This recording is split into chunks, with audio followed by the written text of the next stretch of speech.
Hello friends, आज की video में हम लोग देखेंगे द ट्री ऑफ मैन जो नॉवल है इसका एनालिसिस। तो फ्रेंड्स, इसका एनालिसिस मैं ऑलरेडी कर चुकी हूँ और इसकी वीडियो का लिंक भी मैंने आपको जस्ट अभी जो मैंने वीडियो अपलोड करी है एक इंपॉर्टेंट क्वेश्चन की, तो उसके साथ इसका लिंक भी मैंने आपको दे रखा है। आप लोग उस लिंक को क्लिक कर सकते हो, उसके बाद जो है वो इस वीडियो को देख सकते हो। इसमें मेरे सारे जो कैरेक्टर्स हैं और बहुत ही सिंपल वे में उनको डिस्कस कर रखा है और मतलब जितने भी कैरेक्टर्स हैं उसमें मैंने सबको अलग अलग से डिस्कस कर रखा है। उसके बाद इस नॉवल के बारे में और जो ये नॉवलिस्ट हैं सबके बारे में, वहाँ पे थीम्स सबके बारे में मैंने डिस्कस कर रखा है। आप लोग वहाँ पे जा सकते हो, देख सकते हो। और इसके साथ जो है वो ये जो अभी मैंने जस्ट क्वेश्चन अपलोड करा था कि ये जो द ट्री ऑफ मैन एक पियोनियर नॉवल है, इसी क्वेश्चन के साथ मैंने जो है वो उस वीडियो का लिंक भी डाल रखा है। तो ये यहाँ तक आपका कवर हो जाता है वैसे उसी वीडियो से। और जो अभी मैंने क्वेश्चन अपलोड कर रखा है उसके बाद जो आपका सिंबल नरेटिव स्ट्रक्चर, इस पर मैं आपके लिए एक जो वीडियो बनाऊंगी अलग से, इसमें जो नोट्स प्रिपेयर करके जैसे मुझे समय मिलता है। तो अभी हम कर लेते हैं जो नेक्स्ट यूनिट है फ्रेंड्स, क्योंकि ये वाला यूनिट तो आप वहाँ से कर लोगे, इसका बहुत सारा आइडिया आपको वहाँ से मिल जाएगा। तो आप लोग आप वो लिंक क्लिक कीजिए और उधर से आपका ओपन हो जाएगा। अगर कोई प्रॉब्लम है तो आप बिल्कुल मुझे कमेंट कर सकते हो। और मेरी फ्रेंड है एक अलका जी ने कमेंट किया कि माय ब्रिलियंट करियर पे PDF बना दीजिए, तो ज़रूर अभी उसकी तैयारी करने लगी हूँ मैं। तो अभी स्टार्ट करते हैं फ्रेंड्स। ये यूनिट नंबर है आपका 10, the tree of man, industrialization and social transition. इसमें हम देखेंगे कि जो द ट्री ऑफ मैन जो कि नॉवल लिखी है पैट्रिक वाइट ने एक मॉडर्निस्ट नॉवल है। तो इस नॉवल में जो भी कैरेक्टर्स हैं उनके ऊपर क्या असर पड़ता है इंडस्ट्रियलाइजेशन का, और कैसे जो एक सोशल स्ट्रक्चर है उसमें क्या आ जाता है, चेंज आ जाता है, इसके बारे में हम लोग पढ़ेंगे।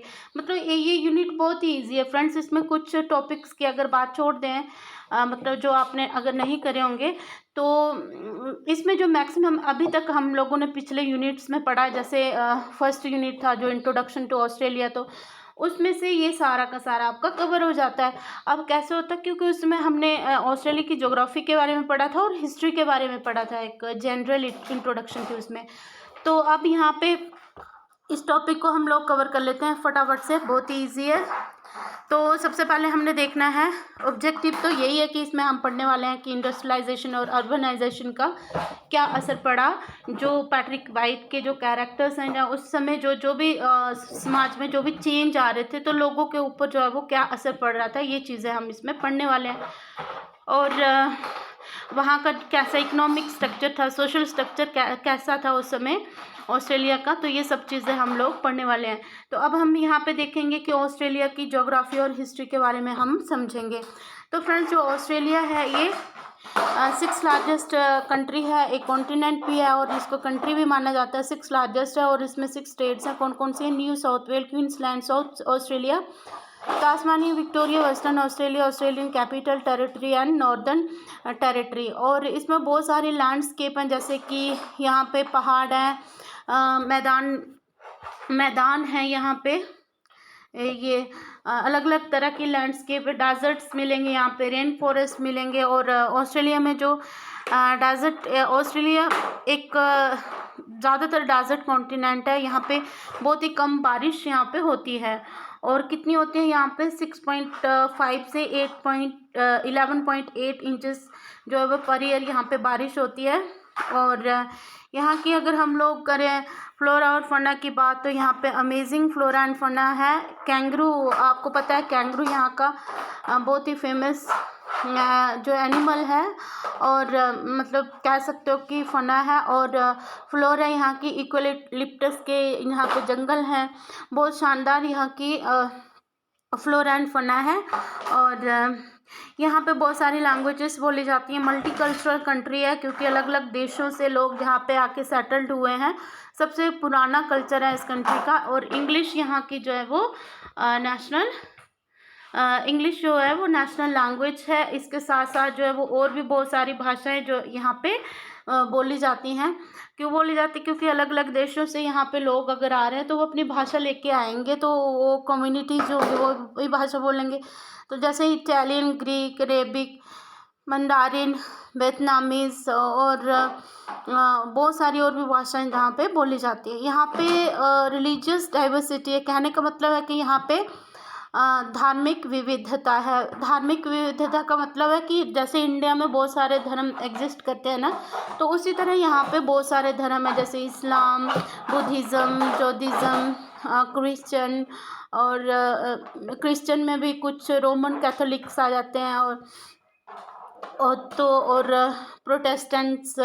तो ये बहुत सारे जो धर्मों के लोग यहाँ पे घुल मिल कर रहते हैं। तो यहाँ पे रिलीजियस डाइवर्सिटी भी है और लिंग्विस्टिक डाइवर्सिटी भी यहाँ पे है। डिफरेंट डिफरेंट कल्चर के लोग यहाँ पे रहते हैं। अब बात करते हैं यहाँ के एबोरिजिनल या फिर इंडिजिनियस पीपल और फर्स्ट सेटलर कौन थे यहाँ पे फ्रेंड्स। तो जैसे कि मैंने आपको बताया कि फर्स्ट सेटलर कौन है यहाँ पे, ब्रिटिशर सबसे पहले आए। वैसे तो बहुत सारे लोगों ने इस लैंड को एक्सप्लोर करा था, लेकिन अगर सेटलमेंट की बात करें तो सबसे पहले जो ब्रिटिशर्स थे उन्होंने अपनी पीनल कॉलोनी यहाँ पे स्टार्ट करी थी। पीनल कॉलोनी मैंने आपको बहुत बार समझा दिया कि कन्विक्ट लोगों को एज अ पनिशमेंट उनको यहाँ पे रखा गया था या फिर उनकी रिहेबिलिटेशन के लिए यहाँ पे रखा गया था। और उससे पहले की जो फर्स्ट यहाँ पे इनहेबिटेंट थे, यहाँ के जो मालिक थे वो कौन थे, वो इंडिजिनियस लोग थे, यहाँ के आदिवासी लोग थे। और ये जो यहाँ के जो आदिवासी लोग थे ये क्या करते थे, यहाँ पे हंटिंग गैदरिंग और ये क्या करते थे, जो भी रिसोर्सेस होते थे इनको वो एक दूसरे के साथ शेयर करते थे। वो यहाँ की ओनरशिप को किस तरह से मानते थे कि ये जो लैंड है ये हम सबकी, हम किसी की इंडिविजुअल लैंड नहीं है, और अपने धरती को ये पवित्र धरती मानते थे। और यहाँ पे जो माना जाता है कि 1770 तक यहाँ की जो पॉपुलेशन थी वो 6 लाख थी, लेकिन जैसे ही यहाँ पे जो सेटलर लोग गए, मीन्स कि ब्रिटिशर्स लोग गए, तो यहाँ पे उनकी पॉपुलेशन, आदिवासियों की जो पॉपुलेशन थी वो कम होने लगी थी। क्यों? क्योंकि ये जो इन लोगों के साथ जो है वो यहाँ पे ये जो ब्रिटिश लोग थे, एक तो उनकी ओनरशिप इन्होंने छीन ली, लैंड उनकी छीन ली। वो क्यों छीन ली? क्योंकि ये जो इंडिजिनियस लोग थे इनका मानना था कि हम इस लैंड को ऑन नहीं करते हैं, इस सबकी लैंड है और ये गॉड की लैंड है, इसको पवित्र धरती वो मानते थे, यहाँ के रिसोर्सेज को।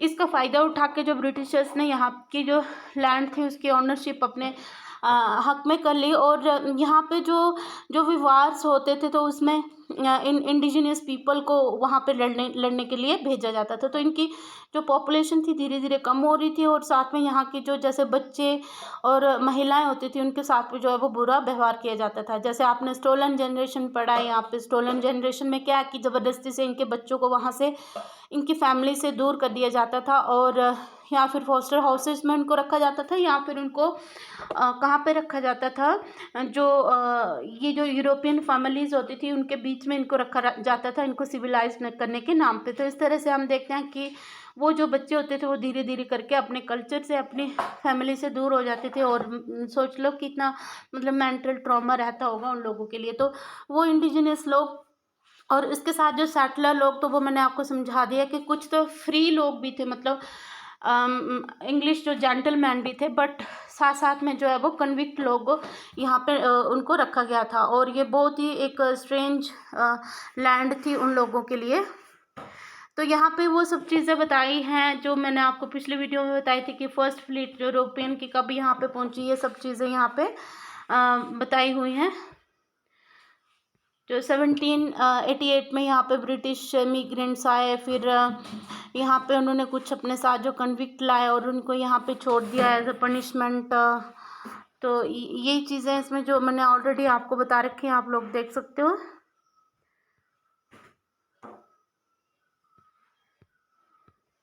बुश लाइफ के बाद है, उसके बाद है फिर द ऑस्ट्रेलियन कॉमनवेल्थ। तो अब जो धीरे धीरे करके जो ऑस्ट्रेलिया के लोग थे तो उनके अंदर जो है वो एक डिज़ायर जागी कि हमें क्या होना चाहिए, अब यूनाइट हो जाना चाहिए। इससे क्या होगा कि हम इंटरनेशनल पे जो हमारा इंटरनेशनल लेवल पे जो कंपटीशन बढ़ रहा है, तो उस कंपटीशन को हम इंटरनेशनल लेवल पे हम compete कर पाएंगे।